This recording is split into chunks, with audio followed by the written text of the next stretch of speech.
ধন্যবাদ আপনার সকলকে। বাংলাদেশের প্রত্যন্ত অঞ্চল থেকে আমার ভিডিওটা যারা দেখবেন এবং শেয়ার করবেন, প্রত্যেককে আমার ব্যক্তিগত পক্ষ থেকে ধন্যবাদ অভিনন্দন দিচ্ছি।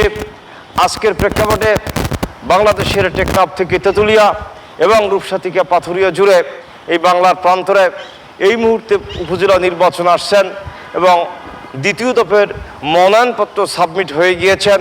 ইতিমধ্যে বাংলাদেশের পত্রপত্রিকা এবং মিডিয়া এবং ফেসবুক মিডিয়া আমরা দেখতে পাচ্ছি বাংলাদেশ আওয়ামী লীগের সভাপতি বঙ্গবন্ধু কন্যা মাননীয় প্রধানমন্ত্রী জননেত্রী শেখ হাসিনা স্পষ্ট ডিক্লেয়ার করেছেন, যারা উপজেলা নির্বাচন করবেন যে বাংলাদেশ আওয়ামী লীগ কোনো প্রার্থী দিবেন না এবং যে 5টি নিষেধাজ্ঞা বাংলাদেশ আওয়ামী লীগ থেকে এসেছেন, যেটা আমরা পত্রপত্রিকায় দেখতে পাচ্ছি যে কোনো এমপি মন্ত্রী মনোনয়ন দিতে পারবেন না বা প্রচার অভিযানেও অংশগ্রহণ করতে পারবেন না।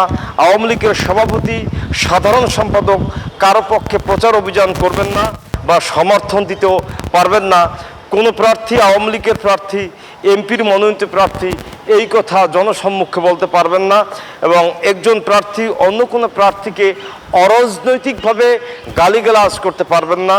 কোনো প্রার্থী দলীয় পরিচয় বহন করে তিনি নির্বাচনে অংশগ্রহণ করতে পারবেন না এবং দলের সভাপতি, সহসভাপতি উপজেলা নির্বাচনে ব্যবহার করা ছাড়াই তাকে নির্বাচনে অংশগ্রহণ করতে হবে এবং কেউ যদি সহিংসতা সৃষ্টি করে এবং তার বিরুদ্ধে আইনগত ব্যবস্থা গ্রহণ করবেন।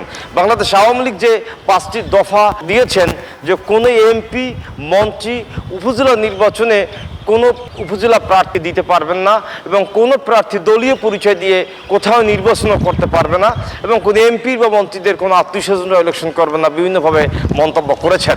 ইতিমধ্যে বাংলাদেশ আওয়ামী লীগ যে বিষয় উপস্থাপন করেছে, 5টি দফা দিয়েছেন, বাংলাদেশের গণমানুষের মধ্যে কিন্তু এখন সে বিষয়টা জাগ্রত রয়েছেন। আসলে নির্বাচন কতটা সুষ্ঠু হবেন, অবাধ নিরপেক্ষ নির্বাচন বাংলাদেশে হবেন, সে বিষয়টা কিন্তু গণমানুষের মধ্যে রয়ে গিয়েছেন এবং প্রতি বছর নির্বাচনে আমরা দেখতে পাচ্ছি এমপি মন্ত্রী একটি প্রভাব বিস্তার করতে চান, কিন্তু এবারের নির্বাচন সম্পূর্ণ একটি ব্যতিক্রম ধর্মী নির্বাচন বলে মন্তব্য করেছেন মাননীয় প্রধানমন্ত্রী বঙ্গবন্ধু কন্যা জননেত্রী শেখ হাসিনা। আমার বক্তব্যটা হলেন এই বাংলাদেশের প্রেক্ষাপটে এখন যে উপজেলা নির্বাচন আসছে, সেক্ষেত্রে যারা উপজেলা নির্বাচন করবে তারা দলের প্রার্থী হতে পারবেন না এবং দলীয় কোনো প্রভাব বিস্তার করতে পারবেন না। কোনো এমপি বা কোনো মন্ত্রীরা কোনো প্রার্থীর পক্ষে প্রচার অভিযান বা পরোক্ষ বা প্রত্যক্ষভাবে অংশগ্রহণ করতে পারবেন না বা কাউকে সাপোর্ট করতে পারবেন না। সেই বিষয়টা কতটা নিশ্চিত হয়েছে বাংলাদেশের প্রধানমন্ত্রী বঙ্গবন্ধু কন্যা জননেত্রী শেখ হাসিনা, বাংলাদেশের গণমানুষরা তাকিয়ে আছেন।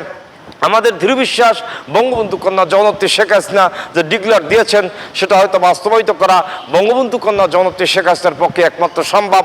মাননীয় প্রধানমন্ত্রী, এবারের নির্বাচন বাংলাদেশে একটি দৃষ্টান্তমূলক নির্বাচন হওয়া উচিত যে কোনো এমপিরা বা কোনো মন্ত্রীরা কারো পক্ষে প্রচার অভিযান করতে পারবেন না এবং তাদের কোনো প্রার্থীও থাকতে পারবেন না।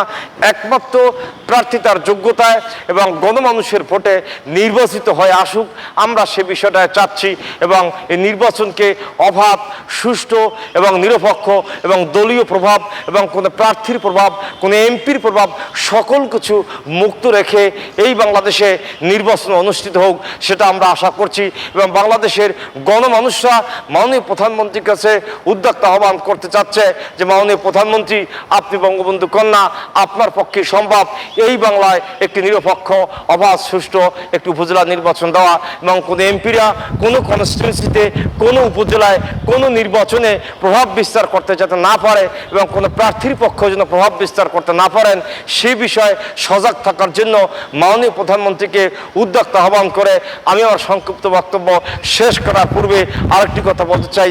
এবারের নির্বাচনে প্রতীক না দেওয়ায় বাংলাদেশের মানুষের, গণমানুষের ভোটের মূল্যায়ন হয়েছে এবং এই ভোটের মূল্যায়ন করার জন্য মাননীয় প্রধানমন্ত্রী দলীয় মুক্ত প্রার্থী রাখতে চান এবং কোনো এমপি, মন্ত্রী যাতে অদূর ভবিষ্যতে উপজেলা নির্বাচনে প্রভাব বিস্তার করতে না পারেন, সে বিষয়ে যে পদক্ষেপ নিয়েছেন মাননীয় প্রধানমন্ত্রীর এই পদক্ষেপকে স্বাগত জানিয়ে আমি আমার সংক্ষিপ্ত বক্তব্য শেষ করছি।